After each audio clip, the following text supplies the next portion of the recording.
Mambo. Por sana, Percy. Hey, cabeza. Hey, Nyaj. Hey, Johnny and Gemma. Johnny and Gemma. Am I live? I think I'm live. Hey, what's up, guys? I haven't gone live in like 3 years. But, let me see if my camera's clean. Ooh. Woo. I'm strolling in Tanzania. Mad cool. I'm not gonna stay on here for long. I'm just saying hello. Here's the landscape. I mean, Kenya, to be honest, green, a lot of dirt road, but this area seems to be really developing. It's like not really the outskirts of Dar es Salaam, but it's definitely more to the edge, to the side. Seems like it's kind of a middle class, lower middle class, middle class neighborhood. Um, feedback, feedback on Tanzania. I've been here for about 36 hours. I spent way too much time at the border. My bank screwed up my money, my transfer. I transferred my money soon enough, but they held it for too long, and we got booted from the bus. We had to leave the bus and hang out at the border for like 6 hours, um, which was cool. You know, there was like obviously it's a border town, literally sitting right on the border. So there was a lot of chakula food. There was an M-Pesa, Kenyan M-Pesa, so you can do your transfers, withdrawals, all that stuff, your conversions. Um, but feedback on the country, like, yo, this place is so calm and cool. Like, being in Kenya for a while, it gets really hectic there sometimes, you know. I was just at the shop, picking up some small things, and I heard Mzungu for the first time, and it was a friendly Mzungu, but you know, in Kenya, it's like you hear it too much, and it gets really exhausting. It gets annoying. It almost feels like harassment sometimes. But I'm digging it. I'm really digging it. We came from the border, obviously, on a bus all the way to Dar es Salaam. The transport is really cheap. You can fly, but I'm not traveling alone, so everybody flying was a little too hectic.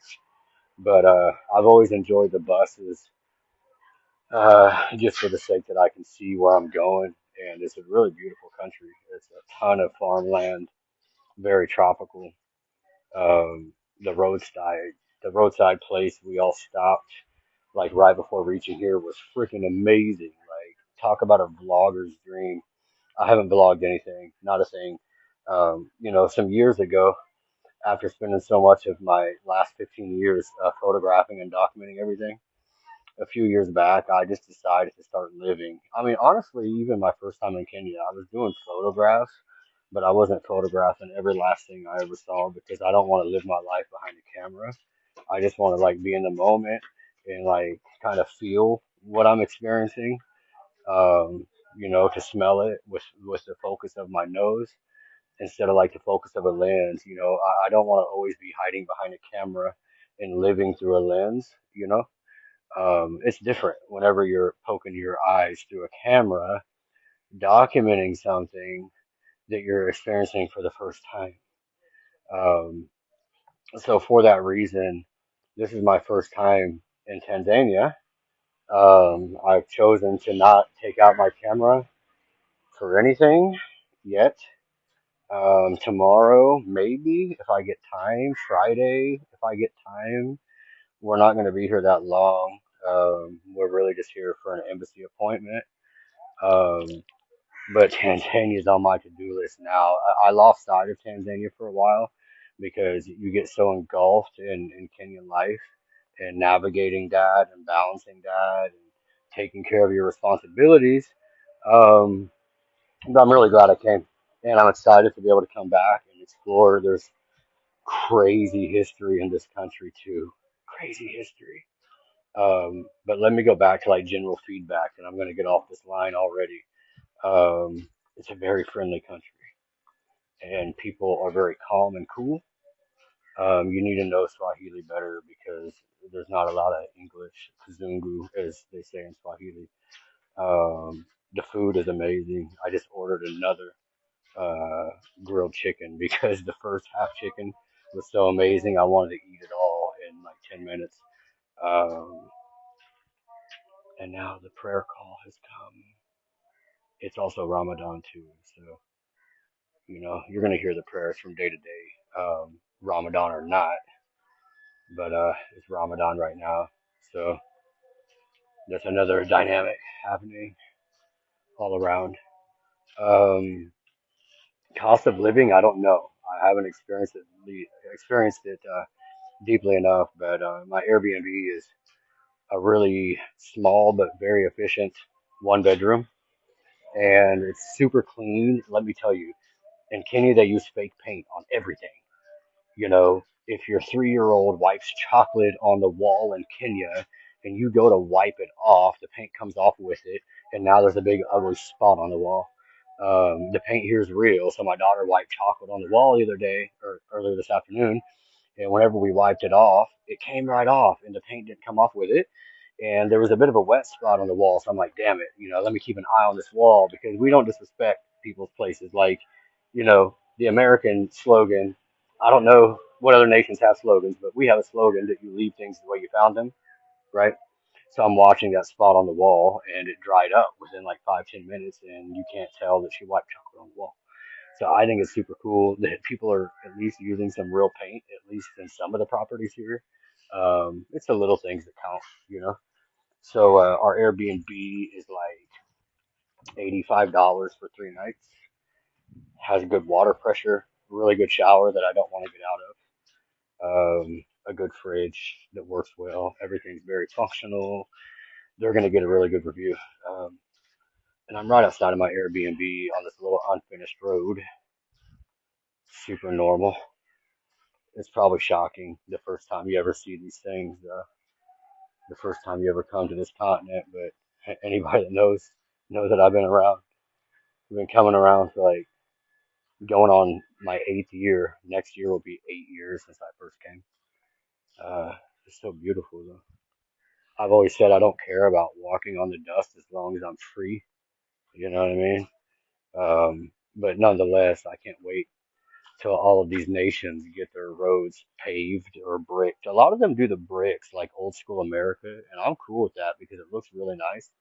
And when they do it, it's very smooth. So, yeah, welcome to Tanzania. And if you watch this little live, congratulations to you because I haven't done a live in a long, long time.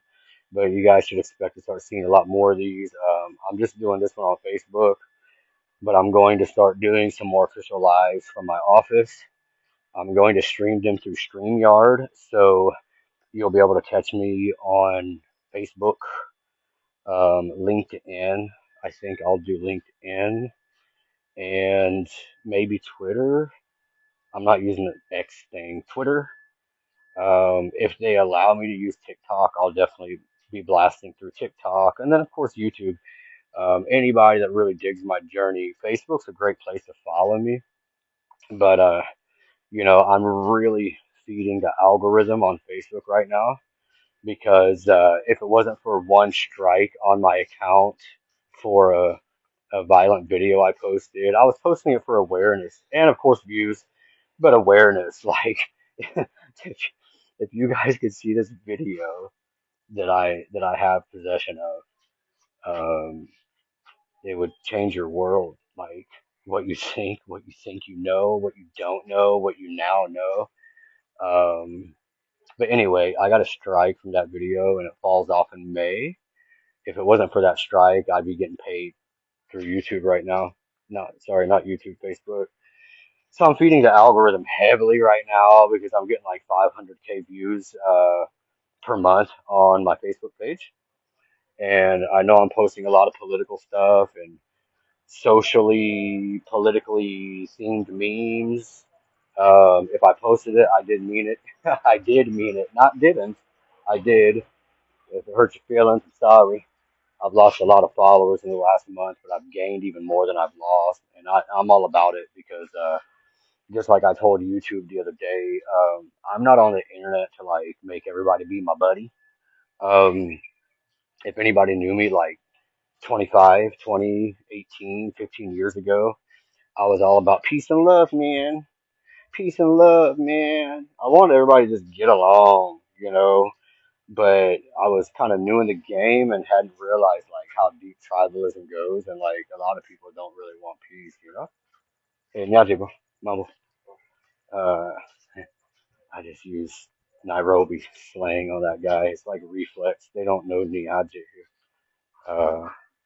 So anyway, like I've learned in life that a lot of people don't want peace. They want their tribe to win, and I'm so sick of it. I'm so disgusted with it. Like I've seen so many opportunities wasted. I'm gonna sit down for a minute. I've seen so many opportunities wasted to tribalism, and I'm not, you know, I know Africans are watching this. When I say tribalism, I'm not talking about Africa. I'm talking about political tribalism, gender and sexuality tribalism, religious tribalism, African tribalism, social tribalism. Like I just talked to my bank earlier, and whenever they talk to you, they're not mean, but you can tell they're like the cool girls or the mean girls from school. Like they talk to you like you're not worthy. Maybe because I don't keep all my money in the bank, so they see that I don't have money. But I put my money where it makes money, and my money doesn't make money with them. So to get back on track, like I'm not on the internet to make everybody happy because you can't make tribalists happy. Like you can't make racists happy. You can't. Let me say it like this. You will never please the devil. I don't care how witchy you are. I don't care how much peace and love you exude. People that have evil intent and tribalist intent and malicious intent are never, ever going to be happy with what you do and what you have to say. So that's what I'm doing on the internet. I don't know what everybody else does, you know, but that's my purpose on the internet, and that's what I'm going to continue doing because that's who I've always been, all the way back to 2009 Kansas City and back to my teenage years. You know, I've always been seeking the truth and wanting to share the truth, and that's what I'm going to continue to do, y'all. So anyway, if you're rocking with me, cool. Share my stuff, subscribe to my stuff, like my stuff, share my stuff with your friends. If you want to gossip about me and say this, that, the other, that's cool too because it feeds the algorithm. I'm all good. Like I've heard it all, I've seen it all. I'm not tripping, you know. I'm with the shits. I'm with the shits. I'm with the shits, you guys. So y'all have a good evening. I'm gonna go inside and take some supper in this lovely Tanzania. Some grilled chicken, some white rice, some avocado, and some kachumbari, which kachumbari is I don't know if that's Swahili or not, but in Kenya it's sliced tomatoes and onions, and sometimes people mix in lime juice and even the avocado itself. So that's what I'm taking for supper. Eating Whole Foods, baby, but I'm not in the suburbs. Actually, I think this is a suburb, but all the food is whole out here, and that's why I look a million times healthier than I used to look. You guys, like, if you're having that health issue, you can really solve that, but you have to change your environment. And that's one really great thing about African culture is whole foods are the environment. We might have issues with roads here. We might have issues with this, that, and the other. But one thing that hasn't been destroyed in this land is we eat real food. Generally speaking, it's not 100% perfect, but it is so much closer to what our body's asking for. And that's been my solution. And I'm just rambling now. I would love to stay on here for longer and longer. But like I said, the live streams are coming. I'll be streaming through StreamYard, so I'll be on multiple platforms. So wherever you like to hang out, that's where I'll be. and Matt Diamond Flix. Just Google it. I'm on Threads. I'm on Instagram, Facebook, TikTok, YouTube. I'm all around. Peace and love. See you later.